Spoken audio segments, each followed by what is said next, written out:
O seu amor é puro e infinito. Vê o coração do aflito. Ore e busque que ele te ouvirá. Bom dia, a paz do Senhor Jesus, a todos os amados irmãos e irmãs que têm acompanhado fielmente e sedentamente as pregações inspiradas, ensinadas pelo Espírito Santo à luz da Palavra de Deus. Pois a nossa preocupação é conhecer a verdade nas sagradas Escrituras. Hoje nós iremos dar continuidade no nosso estudo do Evangelho de Mateus no capítulo 21, mas antes eu quero convidar a senhora, o senhor, a orar comigo. Realmente a batalha tem sido grande para pregar a verdade. Uma vez que Satanás, ele não pode calar a nossa boca e nem diminuir a nossa dedicação em pregar o Evangelho, ele tem feito o máximo para cortar os recursos.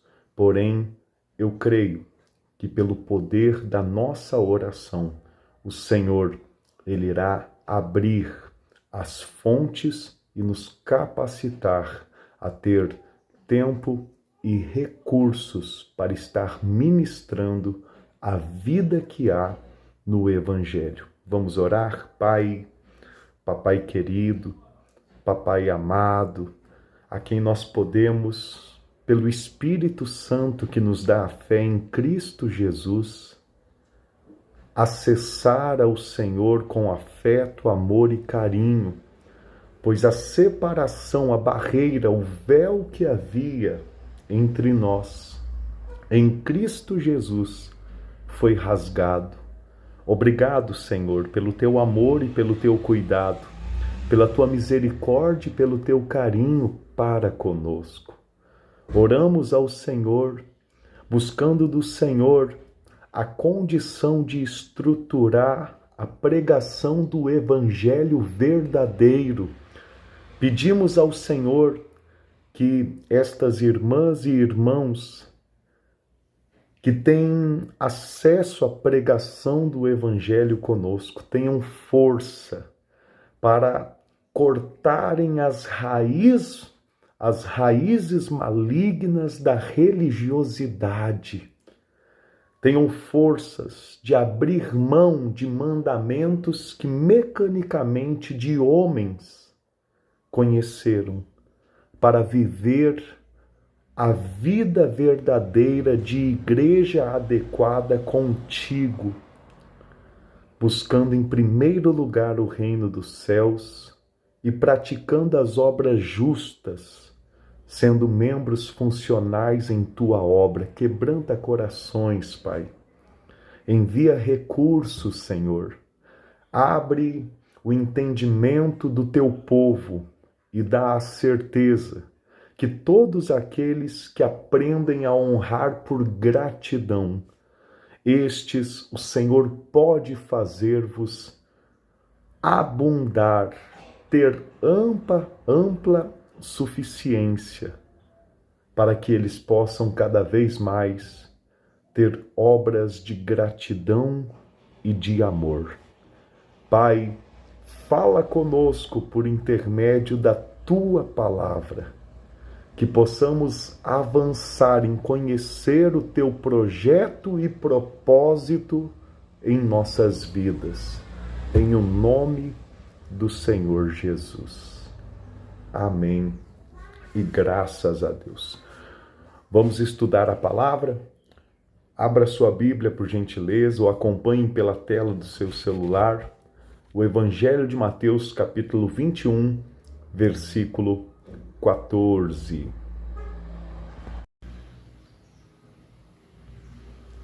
Bom, vamos estudando juntos a palavra de Deus. No Evangelho de Mateus, no capítulo 21, no versículo 13, o Senhor Jesus, após ter entrado no templo, ter virado a mesa dos cambistas e ter expulsado aqueles que compravam e vendiam, ele disse-lhes: está escrito, a minha casa será chamada casa de oração. Vós, porém, a transformais em covil de salteadores. Bom, vamos nos aprofundar nos textos aonde está escrito o que o Senhor Jesus Cristo, Deus encarnado, estava citando ao povo judeu, religioso do Antigo Testamento, que deveriam conhecer essas profecias. Vamos estudar? Primeiramente, vamos em Isaías, capítulo 56, versículo 7. Isaías, capítulo 56, versículo 7.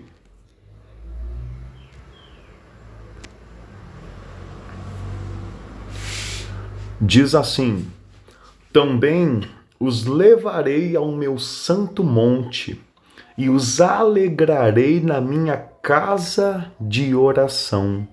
Os seus holocaustos e os seus sacrifícios serão aceitos no meu altar, porque a minha casa será chamada casa de oração para todos os povos. Veja que, de fato, haverá ali holocaustos e sacrifícios. Porém, a intenção, a forma que esses holocaustos e sacrifícios, ofertas, contribuições são feitas, é que vai nos mostrar se realmente agrada a Deus ou não. Aquele povo fazia sem conhecimento, alguns por medo, outros já estavam acostumados a pecar deliberadamente e outro dia simplesmente matar 2 pombas ou então um cordeiro. Você está entendendo? E aquilo entristecia o Senhor. Como nós estudamos, os sacerdotes estavam se alimentando da ignorância e do pecado e da falta de conhecimento do povo, como tem sido hoje em dia. Nós temos que vencer isso, temos que entender que onde nós nos reunimos para invocar o nome do Senhor é uma casa de oração.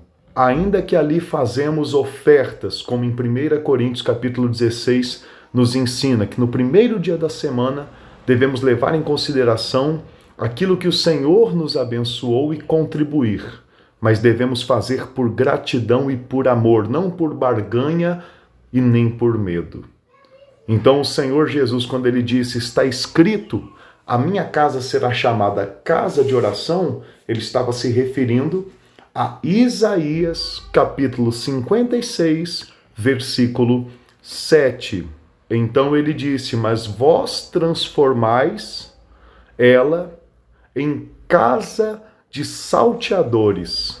Isto daí também foi profetizado pelo profeta Jeremias, no capítulo 7, no versículo 11. Diz assim: olha só, que profecia maravilhosa. Oi, meu filho. O papai está gravando aqui uma mensagem para edificar a amada igreja. Não pode agora fazer bagunça, tá? Tá bom? Uhum. Diz assim, amados irmãos: será esta casa que se chama pelo meu nome um covil de salteadores aos vossos olhos. Eis que eu mesmo vi isto, diz o Senhor. Olha só, o Senhor falando que viu isto na boca do profeta Jeremias.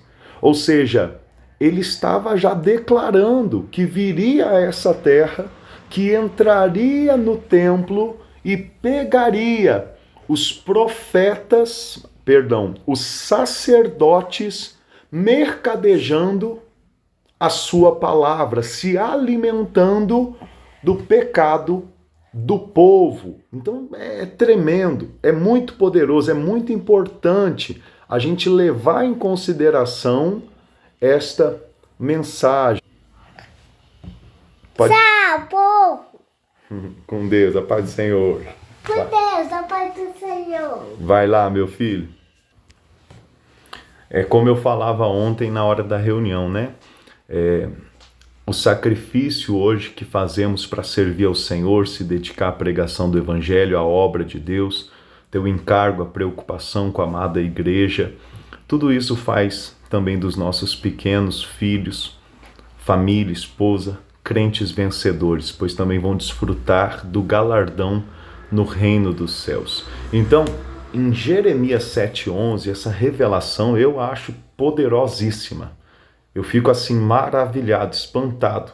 Deus disse, eis que eu mesmo vi isto, e de fato se cumpriu nos dias que o Senhor Jesus, Deus encarnado, entrava em Jerusalém na sua entrada triunfal até o templo, e ali pegou os sacerdotes, os cambistas e até mesmo o povo, servindo ao Senhor de uma forma errada. Vamos avançar?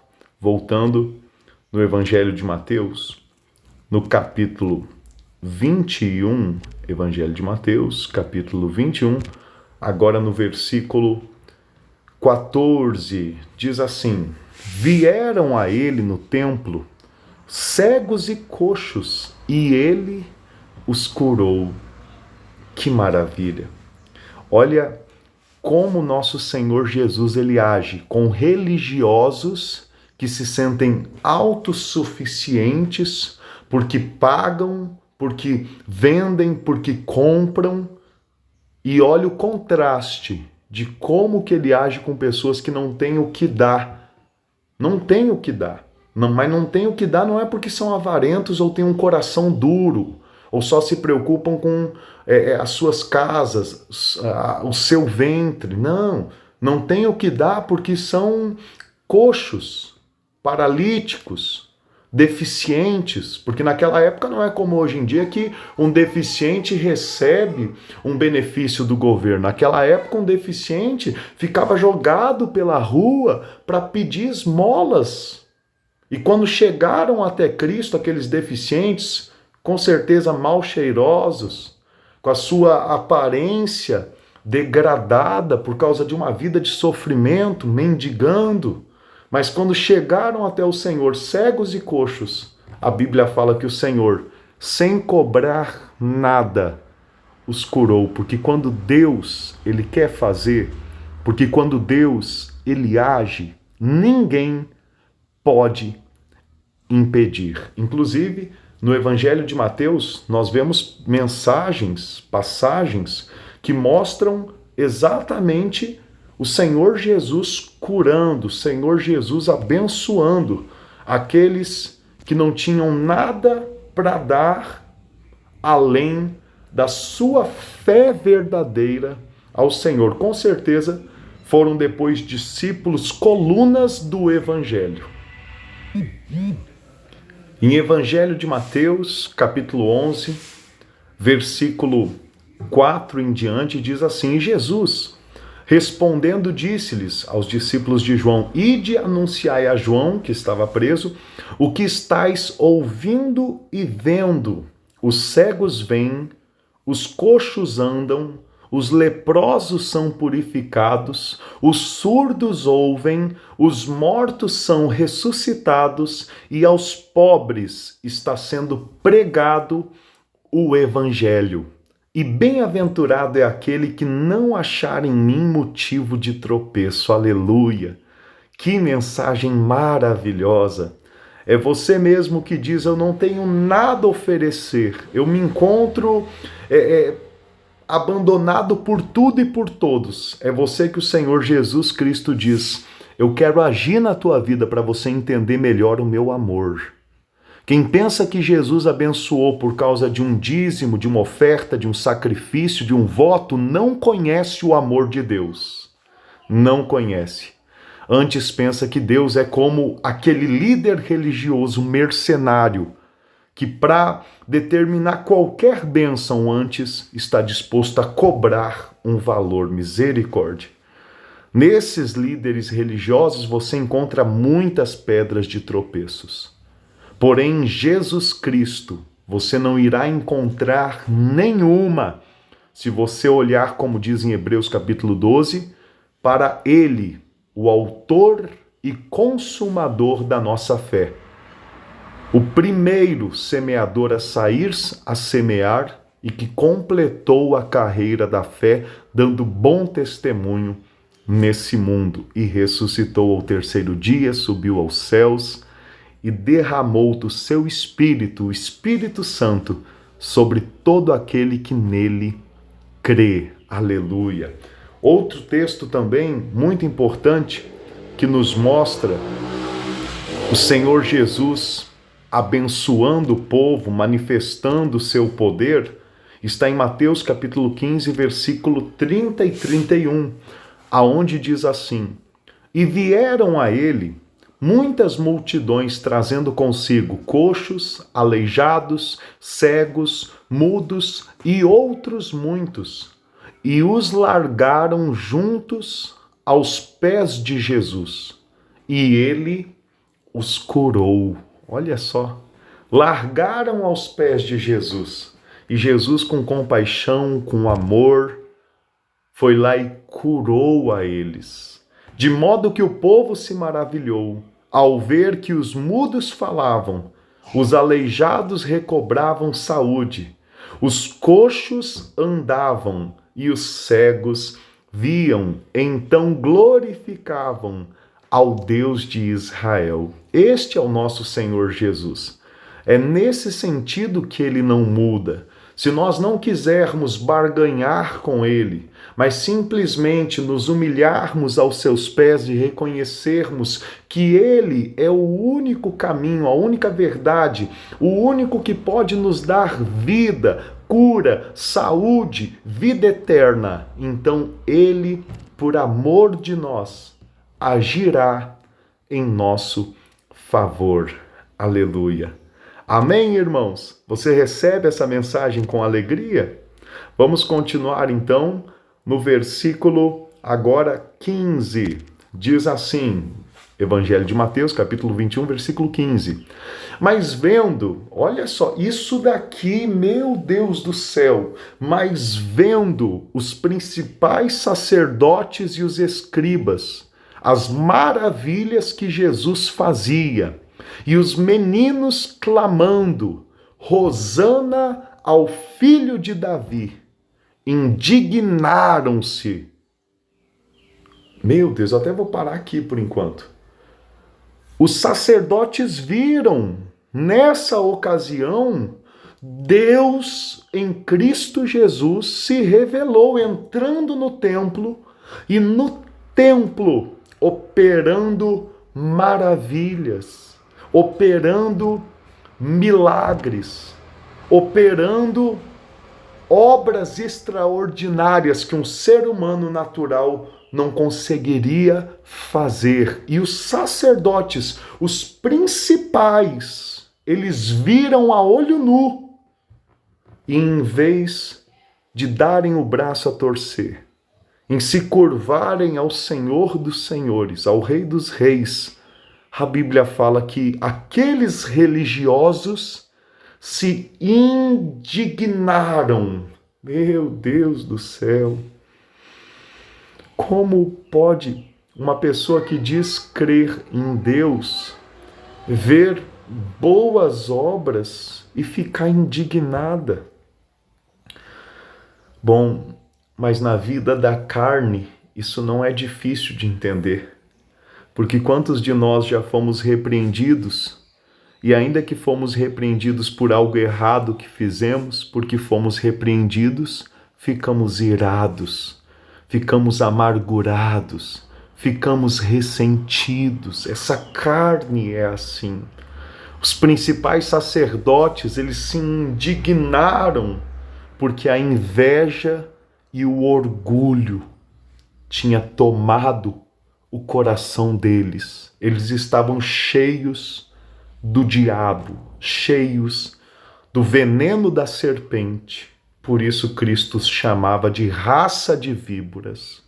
Por isso Cristo disse no Evangelho de João, no capítulo 8, no versículo 44, Cristo disse: Vós sois do diabo, que é o vosso pai, e quereis satisfazer-lhe os desejos. Ele foi homicida desde o princípio e jamais se firmou na verdade, porque nele não há verdade.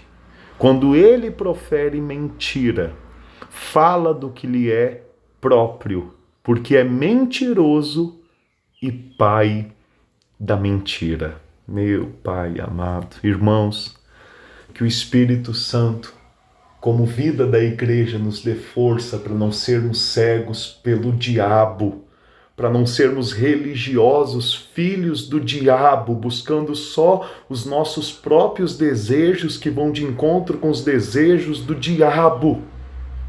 Para entender isso melhor, nós devemos ver o que aconteceu em Mateus, no capítulo 16, na vida do apóstolo Pedro, após ele ter confessado que o Senhor Jesus, ele é o Cristo. Depois que ele confessou no versículo 16, Tu és o Cristo, o Filho do Deus vivo. Cristo disse que ele era bem-aventurado. Cristo disse que sobre essa pedra, de confessar que Jesus é o Cristo, edificará a igreja, a qual as portas do inferno não prevalecerão. Cristo disse a ele e a todos os que têm a fé que dá a chave do reino dos céus, para que aquilo que ligarem no céu seja ligado na terra, aquilo que desligarem nos céus, desligarem na terra. Aquilo que ligarem na terra será ligado no céu, aquilo que desligarem na terra será desligado no céu. E após isso o Senhor disse: Então advertiu os discípulos de que a ninguém dissessem ser ele o Cristo. Desde esse tempo começou Jesus Cristo a mostrar aos seus discípulos que era necessário seguir a Jerusalém e sofrer muitas coisas dos anciões, dos principais sacerdotes e dos escribas, os filhos do diabo, ser morto e ressuscitado ao terceiro dia. Olhe só, e Pedro, chamando o Senhor Jesus à parte, começou a reprová-lo, dizendo: Tem compaixão de ti, Senhor, isso de modo algum te acontecerá. Mas Jesus, voltando-se, disse a Pedro: Arreda, Satanás, tu és para mim pedra de tropeço, porque não cogitas das coisas de Deus, e sim das dos homens. Ou seja, por que Cristo chamou os principais sacerdotes de filhos do diabo? Por que Cristo chamou naquele momento Pedro de Satanás? Porque sempre que eu e você, sempre que eles paravam de se preocupar com a do nosso Deus para fazer a vontade do nosso ego, da nossa carne, então nós estamos sendo influenciados por Satanás. Pedro estava preocupado em ter uma vida humana estruturada, enquanto Cristo estava preocupado em fazer a vontade de Deus, de buscar o reino dos céus em primeiro lugar. Irmãos, que nós tenhamos o encargo de primeiramente cumprir o propósito de Deus em nossas vidas, em sua obra, para depois se preocupar com o que nós precisamos. Porque quando nós nos preocupamos com o que Deus ele quer, as demais coisas nos são acrescentadas, como está no Evangelho de Mateus, no capítulo 6, no versículo 33, onde diz: Buscai, pois, em primeiro lugar o seu reino e a sua justiça, e todas estas coisas vos serão acrescentadas. E aonde também está em 2 Coríntios, no capítulo 9, no versículo 10 em diante. Ora, aquele que dá semente ao que semeia e pão para alimento, também suprirá e aumentará a vossa sementeira, e multiplicará os frutos da vossa justiça, e enriquecendo-vos em tudo para toda generosidade, o qual faz que por nosso intermédio sejam tributadas graças a Deus. Ou seja, se estamos primeiro preocupados em obedecer o que Deus ele ordena, ele é poderoso para multiplicar em nossa vida aquilo que nós precisamos. Vamos avançar no Evangelho de Mateus, capítulo 21, versículo agora 15 em diante, né? Como estávamos lendo. Vamos continuar. Diz assim: mas vendo os principais sacerdotes e os escribas as maravilhas que Jesus fazia, e os meninos clamando Hosana ao filho de Davi, indignaram-se e perguntaram-lhe: ouves o que estes estão dizendo? Respondeu-lhes Jesus: sim, nunca lestes da boca de pequeninos e crianças de peito tiraste perfeito louvor? Aleluia! Mais uma profecia do Antigo Testamento se cumprindo naquele dia, para que os incrédulos crescem, para que os que tinham coração duro fossem amolecidos. Por quê? Porque foi profetizado. Veja comigo, estamos acabando hoje o nosso passo de estudo, mas um pouquinho de atenção até o final. Veja bem, foi profetizado. Salmos, capítulo 8, versículo 1 e 2, diz assim: ó Senhor, Senhor nosso, quão magnífico em toda a terra é o teu nome, pois expuseste nos céus a tua majestade. Da boca de pequeninos e crianças de peito suscitaste força por causa dos teus adversários, para fazeres emudecer o inimigo e o vingador. Da boca de pequeninos e crianças de peito suscitaste força. Ou seja, o que os adultos, os principais sacerdotes, não tinham coragem de confessar, de dizer, de declarar, de exaltar ao Senhor, nós vemos que em Mateus, no capítulo 21, no versículo 15, crianças, meninos, clamando: Hosana, Deus salva agora, Hosana ao filho de Davi. E os adultos indignados, porém já havia sido profetizado. Versículo 16: ouves o que estes estão dizendo? Jesus Cristo respondeu-lhes: sim, nunca lestes da boca de pequeninos e crianças de peito tiraste perfeito louvor? Bom, para encerrar hoje o nosso estudo, em cima deste versículo, o Senhor Jesus fez uma declaração muito linda e importante no capítulo 11 do Evangelho de Mateus, no versículo 25, aonde vai de encontro com o que aconteceu naquele dia. Diz assim: porque por aquele tempo exclamou Jesus: graças te dou, ó Pai, Senhor do céu e da terra, porque ocultaste estas coisas aos sábios e instruídos e as revelaste aos pequeninos. Aleluia! Meu Deus do céu! E o cumprimento do que o Senhor declara aí aconteceu não só nos dias dele caminhando na face dessa terra, como tem acontecido século após século, geração após geração, e irá acontecer até a volta do Senhor Jesus. Eu mesmo sou um testemunho disso. Quando que eu achei que poderia ter este conhecimento e declarar com tamanha fé Jesus como Cristo, Jesus como Deus encarnado, Jesus como meu Salvador, aleluia. Talvez você ouça essa mensagem e o Espírito Santo também arda em teu coração, porque você também é um pequenino. Você é uma pessoa que não é instruída com faculdades e faculdades nesse mundo. Talvez você é uma pessoa que mal aprendeu a ler e escrever, mas Deus te deu uma fé tão grande, um amor por Deus e por sua obra tão grande. E isto daí agrada ao Senhor Jesus.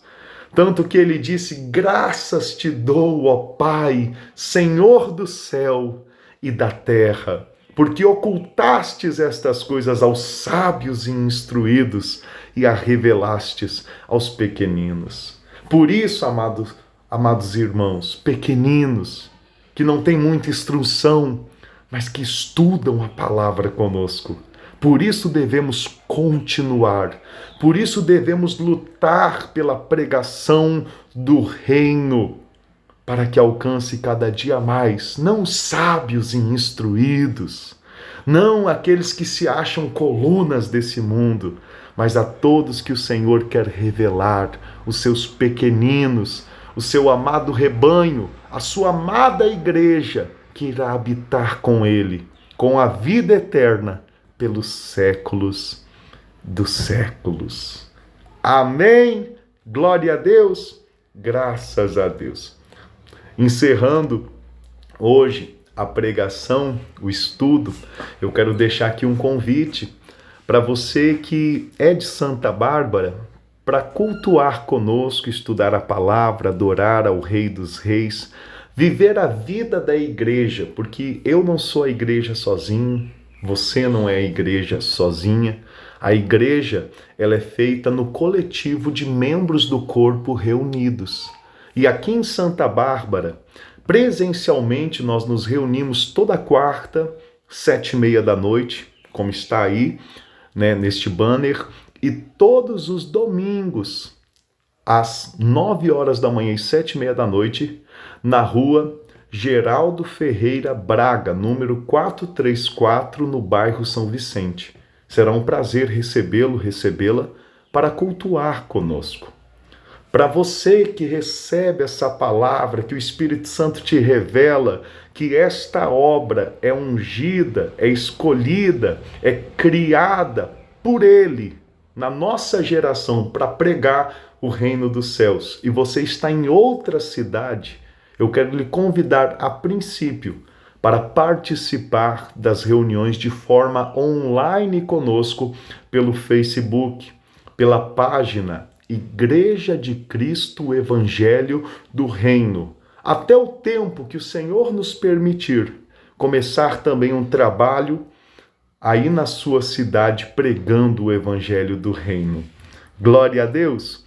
Para os irmãos que têm se alimentado e têm sido gratos por esta obra que Deus tem feito por intermédio das nossas vidas. Eu deixo aqui um pedido, porém com muita sabedoria e temor. Um pedido para que vocês me ajudem, sejam colaboradores, sejam colunas da pregação do Evangelho verdadeiro, e me ajudem segundo aquilo que vocês podem, para que eu possa estar pagando os compromissos da obra de Deus e pregando o Evangelho cada dia mais longe, a mais pessoas, no nome do Senhor Jesus. Nós temos a conta da casa de oração e entenda, por favor, entenda, nós não somos a favor, como a palavra de Deus no Novo Testamento não somos a favor de estipular ofertas, de cobrar dízimos, porque vemos que tudo isso faz parte da antiga aliança, do tempo da lei. Nós estamos na graça. Porém, na graça, o Senhor, Ele ensina que nós devemos levar em consideração a prosperidade que Ele nos dá e devemos, para mostrar que não somos avarentos ou ingratos, sempre separar uma oferta para investir na vida dos santos, que Deus ele gasta a vida deles para servir a igreja, para orar pela igreja, para se gastar em prol da edificação da igreja. Bom, eu tenho falado sobre a importância de contribuições na fé, que no tempo de Deus, conforme corações serem quebrantados, o Senhor enviará ofertas para nos ajudar a pagar contas, para nos ajudar a estruturar a pregação do Evangelho na face dessa terra. Se você pode, se você é grato a Deus por aquilo que Ele tem feito na sua vida, faça a sua contribuição de amor, não sistematizada nem por interesse nem por medo, porque Deus ama a quem dá com alegria. Que Deus abençoe a sua vida, que o Espírito Santo lhe use em prol do propósito de Deus na sua vida e que nós possamos avançar nesse estudo dia após dia, em nome do Senhor Jesus Cristo. A paz, amados irmãos. Deus abençoe. Que Ele te ouvirá.